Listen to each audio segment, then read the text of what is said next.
안녕하십니까, 무상모리심입니다. 오늘은 청산가치를 이용해서 투자하는 방법에 대한 강의의 마지막 날입니다. 오늘로써 그 강의를 다 하는 거고, 나중에 좀 아쉬운 부분, 이런 부분이 생각이 나면 보강하는 식으로 다시 강의를 업로드 하겠습니다.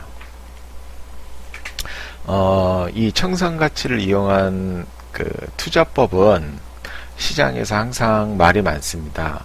왜냐면 이제 된다, 안 된다, 이런 부분으로 이야기가 자주 되는데, 제 개인적인 경험한 바에 의하면 잘 작동하는 편입니다. 잘 작동하는 편인데, 간혹 가다가 어떤 기업의 주식들은 전혀 작동하지 않습니다. 그리고 보통 한 2, 3년 정도 있으면 주가가 반드시는 아니고 오를 확률이 굉장히 높은데 2, 3년, 3, 4년 돼도 그러지 않는 주식들이 있긴 합니다. 그렇지만 전체적으로 봤을 땐 높은 승률로 주가가 오르기 때문에 좋은 투자법이라고 할 수 있고, 그리고 기업에 대한 어떤 이해도, 지식의 깊이, 이런 게 조금 부족하더라도 충분히 효율적으로 투자할 수 있는 방법이라서, 그리고 어떤 투자의 메커니즘, 그 가치와 주가의 어떤 변동성, 그런 거를 이해하기 위한 기초적인 투자법이기도 합니다. 2단계를 지나서 다음 단계로 넘어가는 것이 좋습니다. 왜냐하면 다음 단계는 이익을 가지고 가치평가해서 투자하는 거기 때문에 요거보다는 한 차원 높은 것입니다. 그리고 이거는 조금 낮은 차원이라서 초보자든 고수든 상관없이 누구든지 잘 할 수 있습니다. 기다림이라는 어떤 그 인내력만 가지고 있다면. 자, 그리고 이 투자법이 제가 어느 날 갑자기 생각해서 만들어낸 투자법은 아니고, 예전에 그 최근까지 투자했던 어떤 대가들의 투자법을 정리한 거라고 봅니다. 근데 이제 단순하게 정리한 것은 아니고, 지금 이 주식시장에 맞게끔 약간 변형을 했다고 보시면 돼요. 좀 더 효율적으로 우리가 투자할 수 있게끔. 자, 첫 번째로 벤자민 그레엄의 순유동자산 투자, 그러니까 청산가치 투자법이죠. 저는 증권 분석이나 현명한 투자자를 아주 많이 읽었습니다. 자주 읽고, 최근에는 이제 안 읽고 있지만 아마 거의 이 분의 투자법을 지금에 맞게끔 약간 개량한 거라고 보시면 되고요. 그리고 그레엄의 전통 제자 월터 슐러스가 있죠. 이분도 그레엄이 시키는 대로, 정말 시키는 대로만 했던 투자자입니다. 근데 굉장히 좋은 수익률을 오랜 기간 동안에 냈죠. 그리고 요 분을 보면 이 피터 컨딜이라는 분인데, 이분은 캐나다 사람인데 뭐 회계사 자격증도 있고, 아주 똑똑한 사람입니다. 근데 그 주식 투자를 어떻게 해야 될지 이런 고민을 엄청나게 했었는데 잘 안 됐죠. 왜냐면 주가의 변동성이 워낙 크고 가치 또한 변동이 크게 하기 때문에 똑똑한 사람이라 하더라도 주식 초보자로서는 주식 투자가 굉장히 어렵습니다. 그래서 고민을 많이 하다가 우연한 기회에 이 증권 분석에 대한 그 칼럼을 읽고, 그레엄이 쓴 칼럼을 읽고, 내가 원하던 투자법이다 판단을 내려서 증권 분석을 열심히 읽고 그대로 또 따라한 투자입니다. 하지만 이제 그대로 따라한 것도 있지만 월터 슐러스보다는 약간 그 윗단계 투자라고 볼 수 있습니다. 왜냐하면 월터 슐러스 같은 경우에는 오로지 재무상태표만 보고 투자를 했지만 피터 건딜은 이익까지 봤거든요. 그래서 이 세 분이 어떤 청산가치 투자법의 대가가 아닌가 그런 생각이 들고, 이 세 분에 관한 월터 슐러스는 책이 없지만 피터 건딜은 책이 있습니다. 이번은 책이 있기 때문에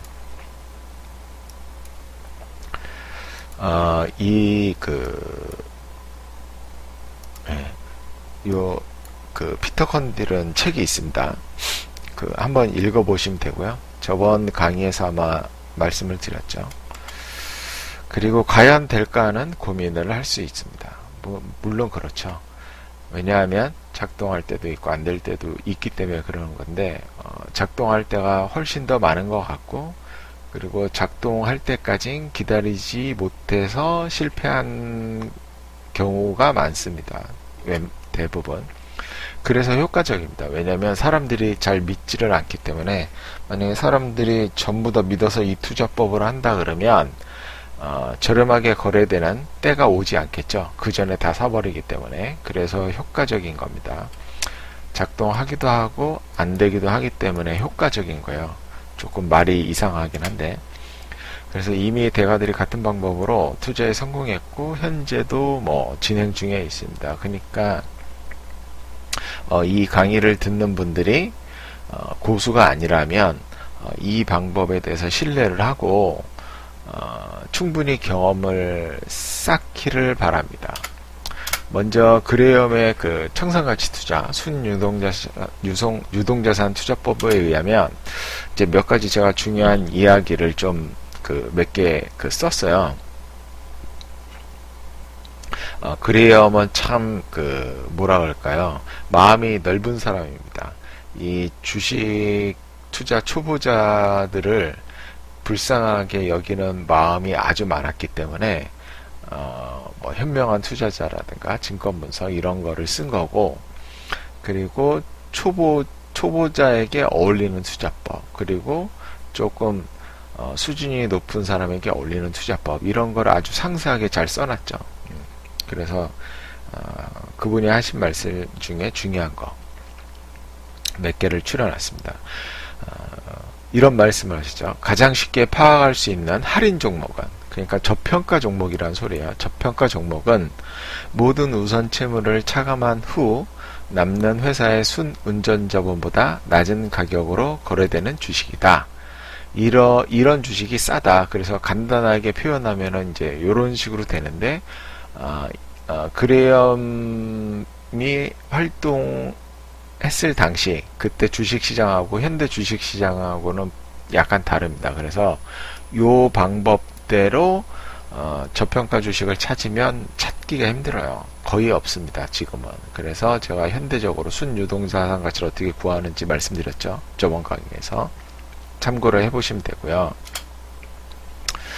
그리고 제가 이거를 어디에서 발췌했는지 잘 기억이 안 납니다. 아마 현명한 투자자일 건데, 저 증권분석 아니면 현명한 투자자인데, 이제 자기 책을 읽고 과연 이 방법대로 투자하면 이익을 낼 수 있을까, 좋은 결과를 낼 수 있을까, 이런 의문을 가질까봐 미리 써놓은 겁니다. 이런 말을.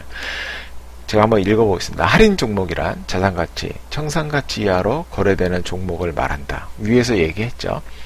충분한 수의 종목에 분산 투자를 하고 매입 후 주가가 오르지 않더라도 인내하고 기다릴 수 있다면 실제로 가능한 일이다. 실제로 뭐가 가능한 일이냐면, 예를 들어놨는데 그 책에다가 청산가치가 우량한 주식을 사놓고 기다렸더니 이게 한 3배 넘게 오른 거예요. 한 3년 만에. 이제 왜 올랐느냐, 그거에 대한 이야기는 없지만, 이 기업의 이익이 증가했습니다. 그 3년에. 그러니까 청산가치 이하로 거래될 때는 당연히 이익이 나빠졌기 때문에 평균 수익력, 그러니까 과거 5년, 7년 평균 수익보다 굉장히 낮아서 주가가 떨어져서 청산가치 이하로 거래가 됐는데, 좋은 기업이고 우량한 기업이고 비즈니스가 괜찮다 보니까 나중에 다시 이익을 회복한 거예요. 그래서 주가가 3배 이상 올라간 겁니다. 그래서 그렇게 이런 주식을 사면 이런 일이 가능하다. 그런 얘기를 한 거고, 문제는 이렇게 되기까지, 그러니까 기업이 이익을 회복해서 주가가 다시 상승하기까지, 기업의 이익이 회복되면 가치가 회복이 된 것이고요. 당연히 주가도 상승하게 됩니다. 그래서 이러한 일이 일어나기까지 기다리는 게 쉽지 않다는 거예요. 상당한 수준의 인내심을 필요로 하는 경우가 있다는 사실이다. 그래서 우리가 실패를 한다. 투자에. 왜? 딱 쳐다보면 오를 것 같지 않은 주식들입니다. 대부분이 청산가치 이하로 거래되는 주식들이 딱 보면 아 얘가 오르겠어 이런 고민을 하거든요. 그래서 그레이엄은 아주 상당 수준의 똑똑하신 분입니다. 거의 천재급이라서 이런 이야기를 잘 들어야 되겠죠. 그래서 자기 경험에 비춰보면 이 할인 종목, 청산가치보다 낮은 가격에 거래되는 종목은 대부분 오래지 않아 이처럼 훌륭한 수익을 올리거나 높은 성장률을 보인다. 뭐냐면 주가가 많이 올라서 좋은 수익을 낼 수 있거나 아니면은 기업의 이익이 다시 회복된다. 이런 뜻입니다. 그래서 요런 거를 기다릴 수 있느냐 없느냐 그거를 판단하셔야 돼요. 왜 그러냐면 미래에 이 기업의 이익이 좋아질지 어떻게 될지 현재로서는 우리가 알 수 없기 때문에 기다리는 인내력이 필요한 겁니다.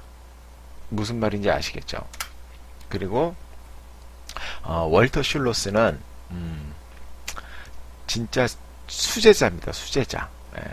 그레이엄이 시킨 그대로 했습니다. 그래서 별명이 저가주 사냥꾼이고요. 기업 탐방을 이분은 안 합니다. 왜? 기업 탐방 가서 좋은 말만 듣고 오면 현혹당하거든요. 그리고 100개에서 200개 정도의 분산 투자를 했고요. 왜냐면 자기가 쓰레기 주식도 살 수 있기 때문에 분산 투자를 한 거고요. 물론 이 100개, 200개 동일 비중으로 투자한 것은 아닙니다. 몇몇 종목에 상당한 비중을 실을 때도 있어요. 그리고 기본적으로 5년 정도는 보유했다 이런 생각을 하셨고 목표 수익률은 일단 100%입니다. 물론 이제 100% 이전에도 판 경우가 있고 100% 넘어서 200%, 300% 간 경우도 있고 아니면 팔았는데 더 간 경우도 있고 많습니다. 그런 경우. 그리고 오로지 재무상태표만 분석합니다. 그러니까 청산가치만 구하는 거죠. 그리고 순유동자산 가치가 1.5배 이상 될 때면서 이건 그레이엄이 그렇게 얘기했으니까 그러니까 이분이 연평균 45년간 15.7% 수익을 냈는데 자문수수료를 제외한 겁니다. 자문수수료를 더하면 거의 뭐 20% 가까이 낸 걸로 알고 있습니다. 어마어마하죠. 45년간 20%면 진짜 어마어마합니다. 어마어마한 거예요. 그리고 전망이 암울하고 고점보다는 저점에서 거래되는 주식을 샀습니다. 그러니까 전망이 암울하면 당연히 주가는 미친 듯이 떨어집니다. 그래서 저점에서 거래되는 주식을 사서 오를 때까지 기다리는 거고요. 그리고 이분은 자신이 똑똑하다고 생각을 안 했던 것 같아요. 그래서 기업 이익에 영향해주는 원자재 가격 등은 아예 신경을 쓰지 않았습니다. 그러니까 오로지 청산가치만을 본 거예요. 예.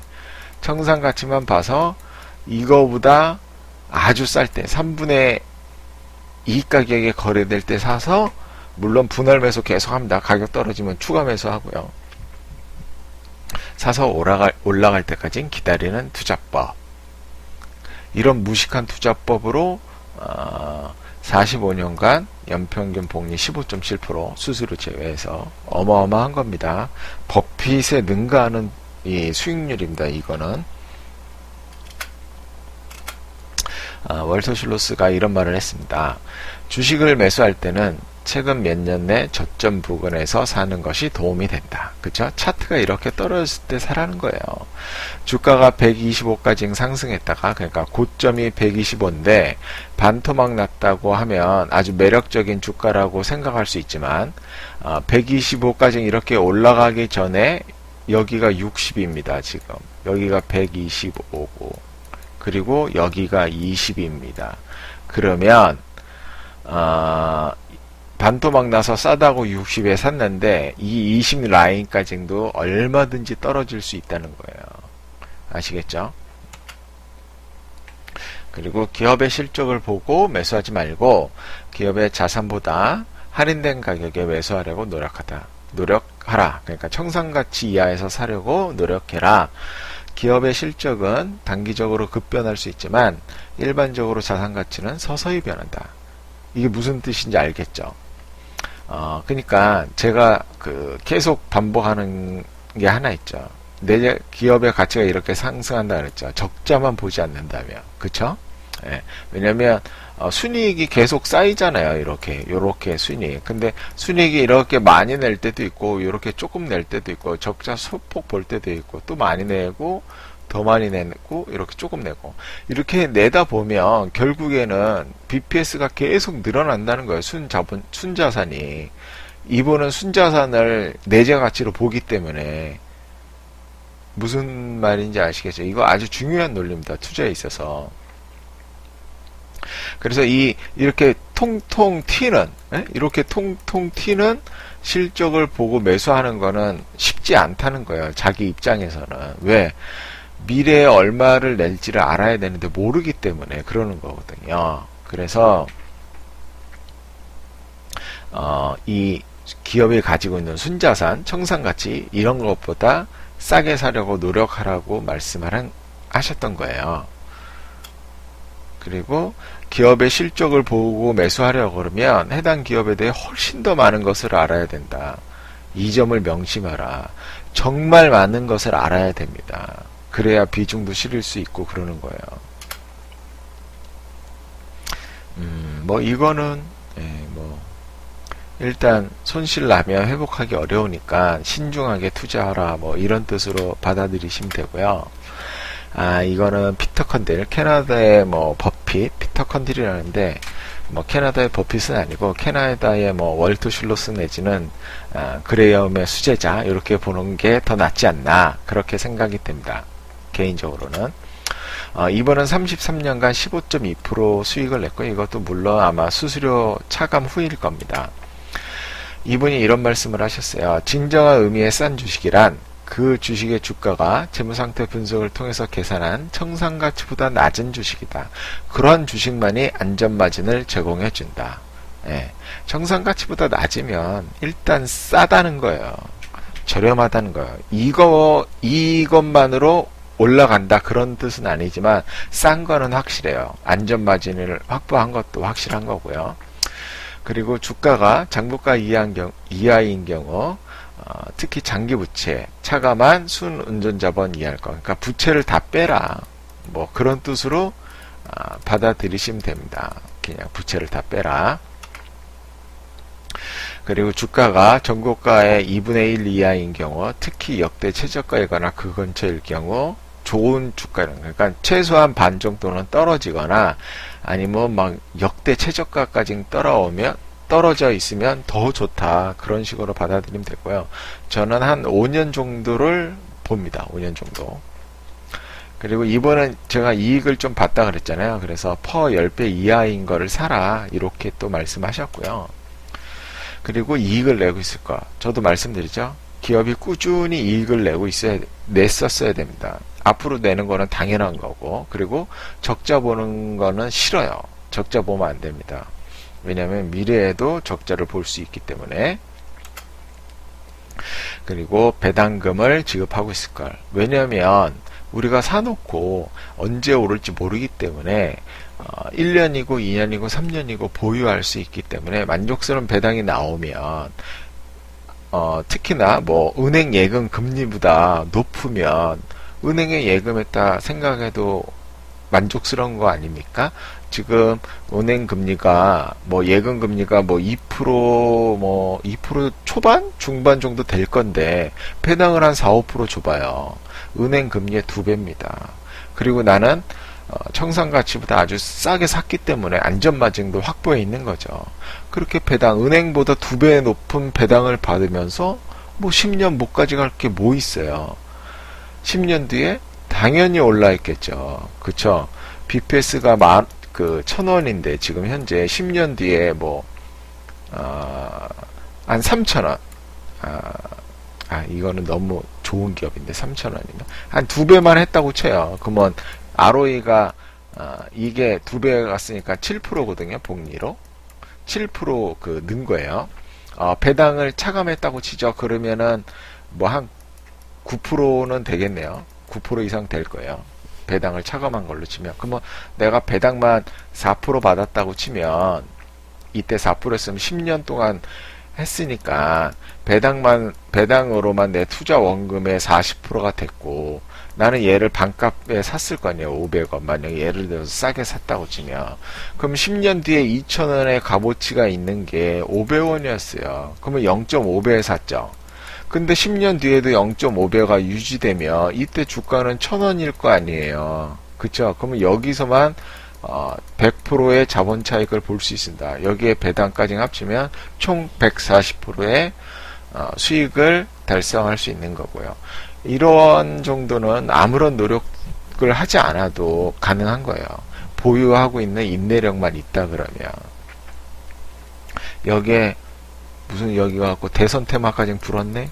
만약에 여기서 대선 테마 불어갖고 주가가 한 200% 뛰었네? 그 뭐 어마어마하죠, 수익률이. 자, 그렇게 보시면 되고, 부채는, 이제 이거는 무슨 뜻이냐면, 이분은 이제 회계사 출신이다 보니까, 기업이 적절하게 부채를 사용해서 하면 돈을 더 버니까, 뭐냐면, 레버리지가 생기잖아요? 내가 뭐, 예를 들어서 3% 이자율로 돈을 빌렸는데 수익은 10% 낸다 그러면, 이 7%의 마진이 남잖아요. 뭐, 요런 거를 말하는 겁니다. 뭐 크게 중요한 건 아니고요. 뭐 중요하긴 하죠. 중요하긴 한데 이 투자법에서는 그렇게 중요한 건 아니니까. 자, 피터 컨트리 이런 말씀을 또 하셨어요. 벤자민 그램의 원칙 중 하나는 저점에서 주식을 사라는 거다. 그러니까 싸게 거래될 때 사라는 거예요. 그래서 이상적으로는 역사상 최저점에 사면은 더욱 좋은데 이렇게 떨어지기가 쉽지가 않잖아요. 그래서 현실적으로는 5년 최저점에 가까운 주식에 사면은 좋다 그러는 거예요. 이게 자기 경험에서 우러나온 얘기입니다. 저도 이거에 동의합니다. 100%. 아주 중요한 얘기입니다. 그리고 우리가 추구한 가치 투자의 가장 중요한 성공 요인은 또 인내였습니다. 우리에겐 다행이지만 다른 대부분 투자자들은 이런 인내심이 없습니다. 대부분 투자자들은 인내심이 없어요. 그리고 이분도 인내심이 꽤 있었지만 주변 사람들로 인해서 스트레스를 굉장히 많이 받았습니다. 왜냐하면 펀드 매니저로서 펀드를 운영하다 보니까 이 시장에서는 항상 이 성장 주냐, 아니면 가치 주냐, 뭐 이거 갖고 맨날 싸우잖아요. 그러니까 피터 컨들은 이쪽에 좀 치중되어 있는 분이죠. 성장하는 주식보다는. 왜? 여기는 이제 저렴한 가격에 거래되지 않기 때문에.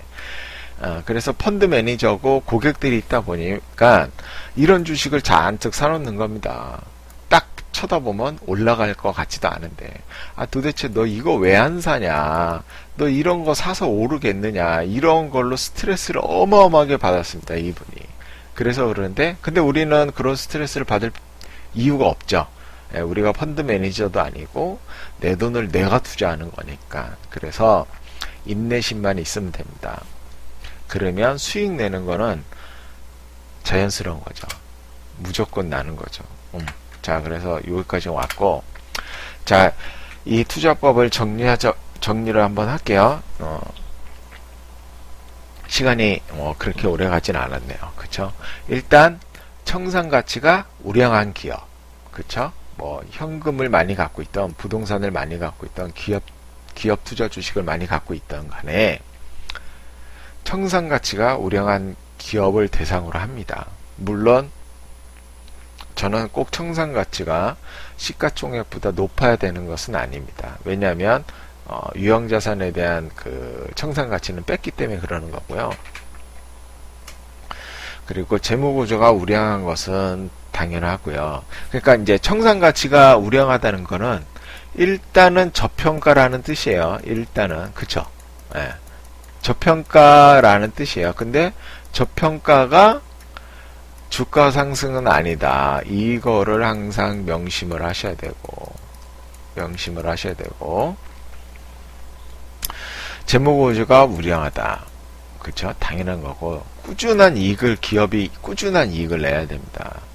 이거는 뭐, 그쵸? 과거만 보면 알면 돼요. 뭐, 10년간 적자 안 내고 이익만 냈다. 그러면 뭐, 해당된다고 보시면 돼요. 근데 이제, 그 정도면 된 것 같아요. 뭐, ROE가 뭐 한 5% 전후면은 뭐 더 좋긴 한데, 예. 꾸준한 이익, 그리고 만족스러운 배당, 그쵸? 뭐, 은행 2배, 뭐, 은행이 1.5배, 아무리 못해도 은행만큼, 뭐, 이 정도면 충분한 거고, 요게 이제 기본적인 어떤 그 기업의 대상을 말하는 거고요. 이러한 기업이라 하더라도 매수할 때 요런 거를 좀 신경을 쓰자. 전방산업이 지금 어떤가. 왜냐면 전방산업이 아주 나빠지고 있어요. 근데 구조조정이나 뭐 청산되거나 이런 게 아직 없어. 그러면 주가가 더 떨어질 수 있거든요.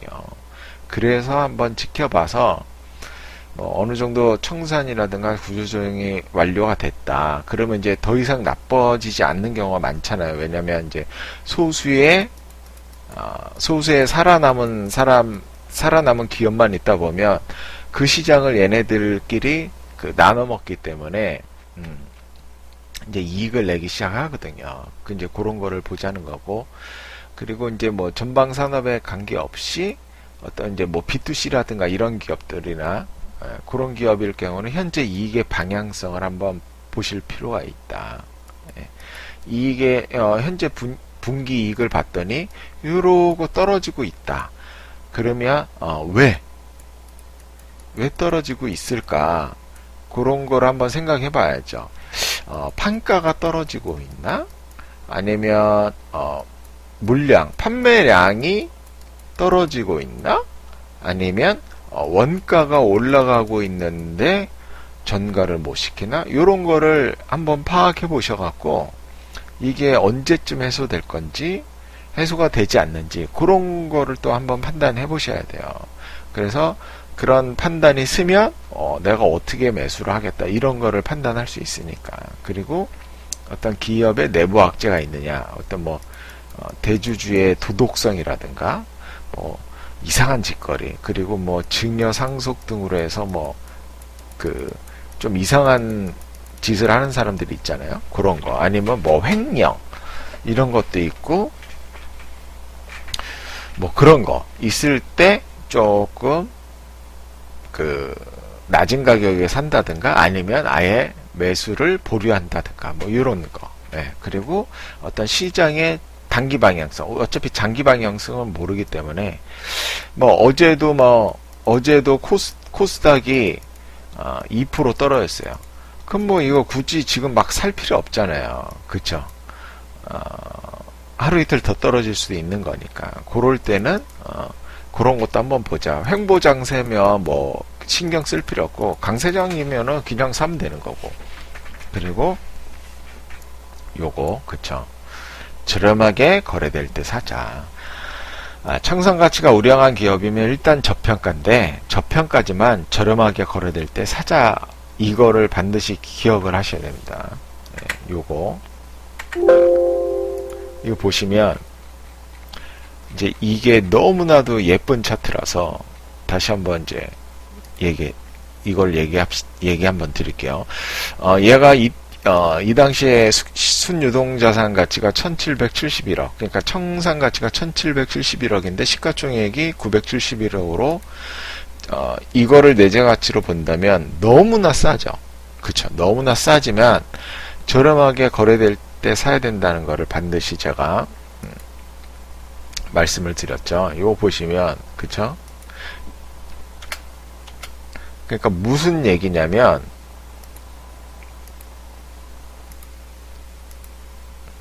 얘는 요 라인하고 요 라인, 그리고 요 라인, 이 안에 있는 주가 라인이 다 쌉니다. 다 저평가예요.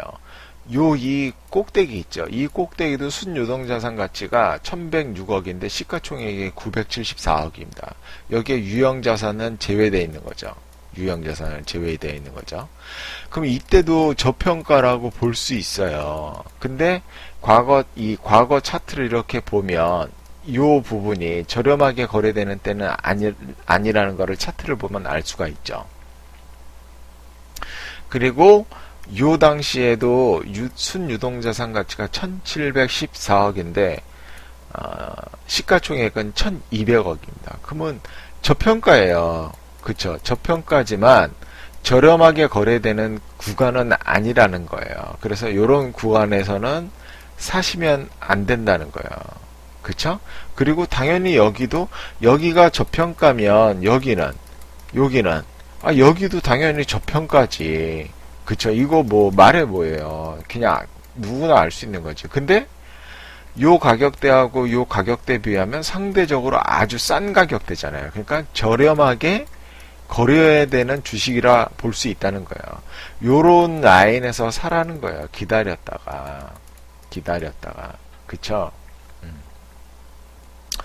그리고 이렇게 이제 오르는데, 언제 오르느냐. 몰라요. 모른다니까요. 그거 알면 제가 뭐 이런 거 하고 있겠어요?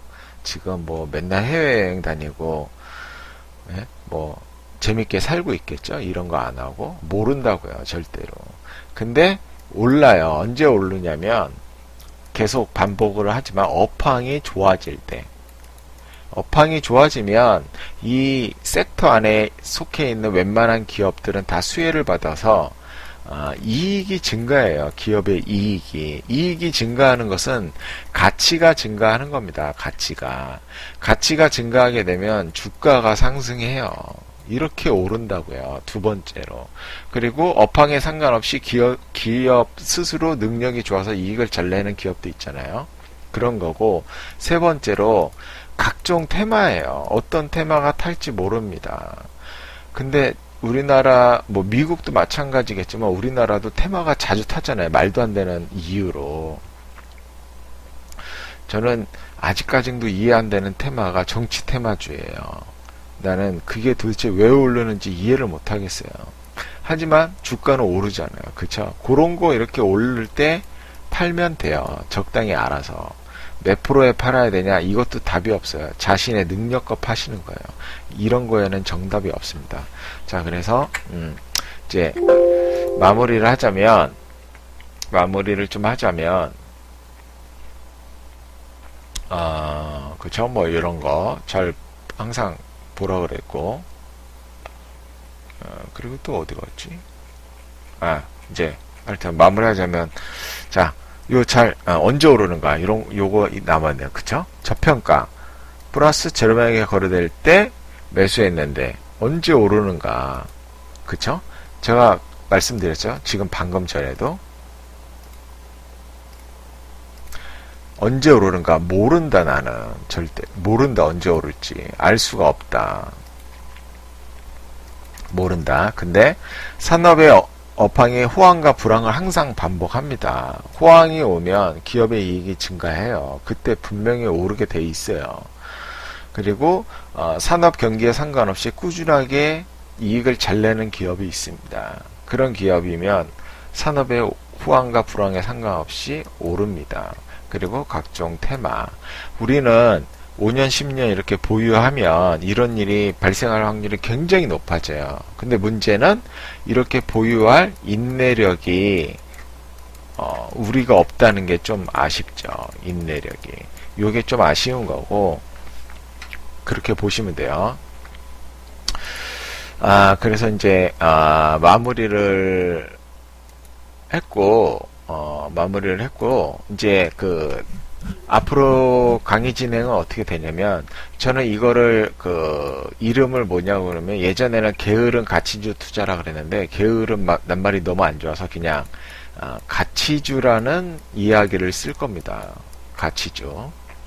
그냥 가치주라는 거는 이제 뭐 청산가치를 이야기하는 겁니다. 청산가치를 이야기해서 아마 가끔씩 제가 왜냐면 이쪽에 비중을 지금은 많이 안 시키기 때문에 가끔씩 이런 종목을 발굴해서 분석하는 영상을 올릴 거예요. 올리면 이제 또 선생님들이 이런 얘기를 계속 들어왔지만 또 실전에 이게 제가 항상 저도 생각했던 게 뭐냐면 대가들의 책을 읽고 책을 읽을 때는 너무나도 행복해요.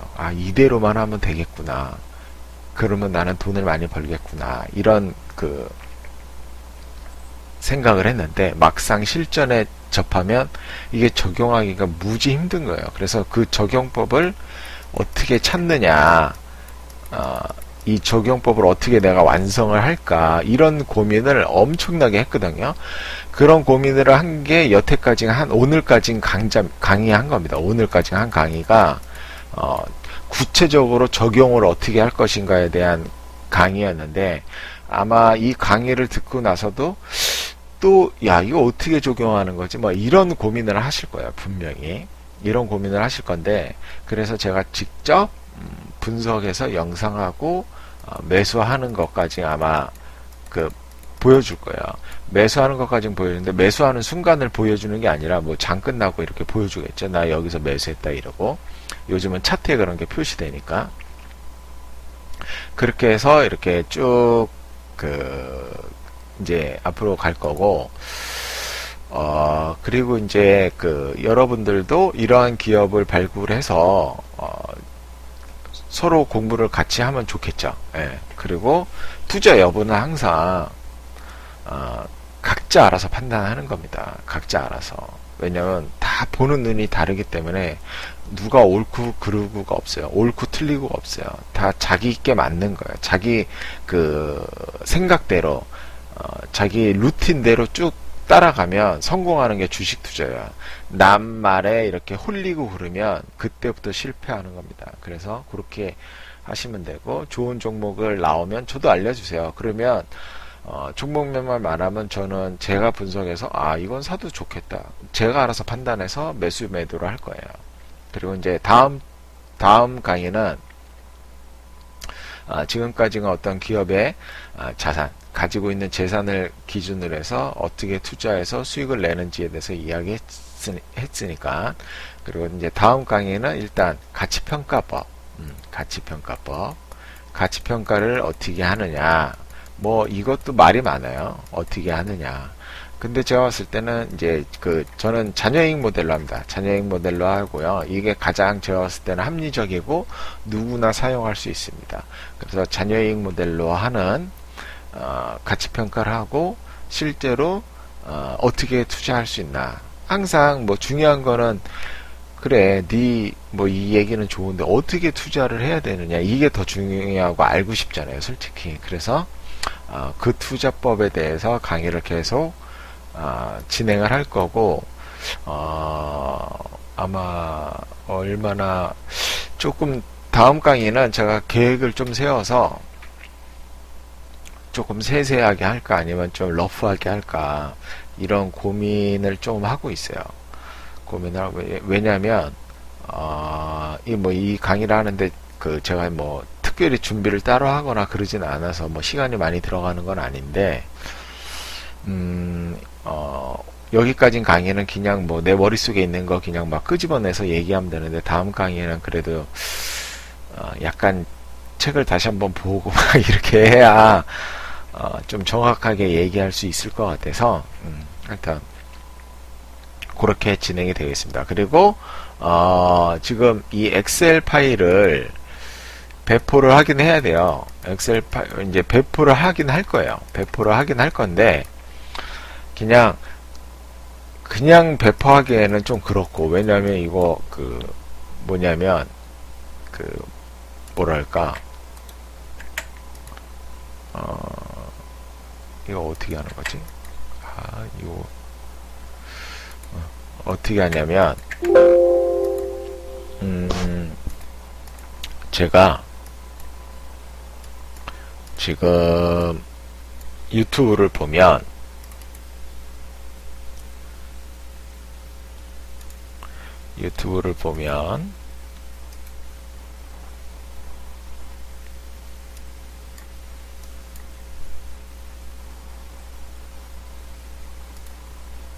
유튜브를 보면 이게 이제 뭐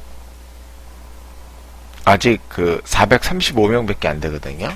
근데 제가 이 투자법을 공개하는 이유가 뭐냐면 분명히 이 투자법에 대해서 선생님이 듣고 따라하지 않는 분이 대부분일 거예요. 왜냐하면 이게 굉장히 쉽게 그 보이는 투자법이기 때문에 과연 네가 짓거리는 대로 투자하면 이게 수익이 나겠어? 이런 고민을 굉장히 하실 거기 때문에